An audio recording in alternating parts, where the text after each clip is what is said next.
বিপক্ষে ইতিহাস গড়তে এবার মাঠে নামছে বাংলাদেশ। হামজা চৌধুরী, সামিত সোমদের সমন্বয়ে একাদশে থাকছে বেশ কিছু চমক।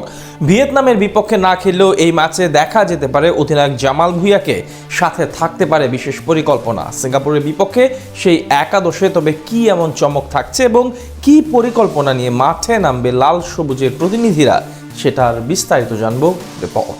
এএফসি এশিয়ান কাপের বাছাই পর্বে সি গ্রুপে নিজেদের শেষ ম্যাচে সিঙ্গাপুরের বিপক্ষে মাঠে নামবে বাংলাদেশ। সিঙ্গাপুর ন্যাশনাল স্টেডিয়ামে মঙ্গলবার বাংলাদেশ সময় বিকাল 6টায় ম্যাচটি মাঠে করাবার কথা রয়েছে। স্বাগতিকদের বিপক্ষে ম্যাচটি জিতে গ্রুপ পর্বে দ্বিতীয় স্থানে থাকার সুযোগ তৈরি হতে পারে লাল সবুজের পতাকাধারীদের। তাই ম্যাচের আগে বহু হিসেব নিকেশ কষেই একাদশ সাজাতে হবে হাভিয়ের ক্যাবরেরাকে। গোলবারের নিচে মেহেদী হাসান শ্রাবণের জায়গায় একাদশে ফিরছেন মিতুল মার্মা। মূলত প্রীতি ম্যাচে বিবেচনায় মিতুল মার্মাকে বিশ্রাম দিতে ভিয়েতনামের বিপক্ষে একাদশে সুযোগ পান শ্রাবণ। গ্লাভস হাতেও দুর্দান্ত কিছু সেভ দিলেও শ্রাবণের শিশু সুলভ ভুলে ম্যাচে প্রথম গোলটি হজম করে টাইগাররা। আর তাই তো মঙ্গলবার সিঙ্গাপুরের বিপক্ষে অপেক্ষাকৃত অভিজ্ঞ গোলরক্ষক হিসেবে দলে সুযোগ পাবেন মিতুল। রক্ষণে তারেক কাজীকে সেন্টার ব্যাক হিসেবে একাদশে পাচ্ছে টাইগাররা। সঙ্গে থাকবেন নিয়মিত পারফর্মার শাকিল আহাদ তপু। আর রাইট ব্যাক পজিশনে বিশ্বনাথ ঘোষের ফেরাটা স্বস্তির খবর সফরকারীদের জন্য। ভিয়েতনামের বিপক্ষে ম্যাচে শুরুর একাদশে না থাকলেও সিঙ্গাপুরের বিপক্ষে একাদশে জায়গা হতে পারে শক্তিশালী এই ডিফেন্ডারের। এদিকে শক্তিশালী প্রতিপক্ষের কথা মাথায় রেখে লেফট ব্যাকে দলে থাকবেন জায়ান আহমেদ। আর ম্যাচের শেষ ভাগে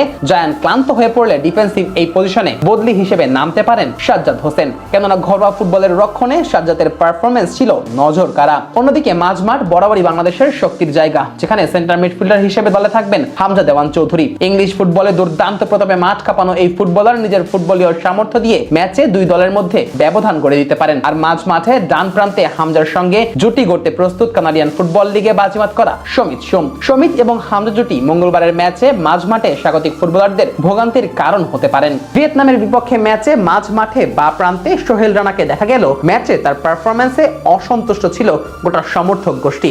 সাম্প্রতিক সময়ে ম্যাচে তার অন্তর্ভুক্তি নিয়ে সমালোচনার ঝড় বইছে দেশের ফুটবল অঙ্গনে। আর তাই তো সিঙ্গাপুরের বিপক্ষে গুরুত্বপূর্ণ ম্যাচটিতে সোহেল রানার স্থলাভিষিক্ত হতে পারেন কাজেম শাহ কিরমানে। আক্রমণ ভাগে রাকিবের অনুপস্থিতিতে সুযোগ মিলতে পারে অন্যদের। ভিয়েতনাম ম্যাচের মতন সিঙ্গাপুরের বিপক্ষেও রাইট উইংয়ে দেখা যেতে পারে ফাহমিদুল ইসলামকে।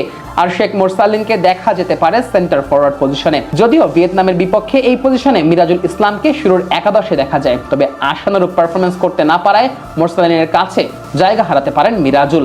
এর বাইরে আক্রমণ ভাগে লেফট উইংয়ে দেখা যেতে পারে ফয়সাল আহমেদ ফাহিমকে। এছাড়া আক্রমণ ভাগে বদলি খেলোয়াড় হিসেবে মাঠে নামতে পারেন শাহরিয়ার ইমন ও সুমন রেজা। সব মিলিয়ে শক্তিশালী এক একাদশ নিয়েই সিঙ্গাপুরের বিপক্ষে মাঠে নামতে চলেছে হাভিয়ের ক্যাবরেরার বাংলাদেশ। এএফসি এশিয়ান কাপের বাছাই পর্বে সি গ্রুপে নিজেদের শেষ ম্যাচে সিঙ্গাপুরের বিপক্ষে মাঠে নামবে বাংলাদেশ।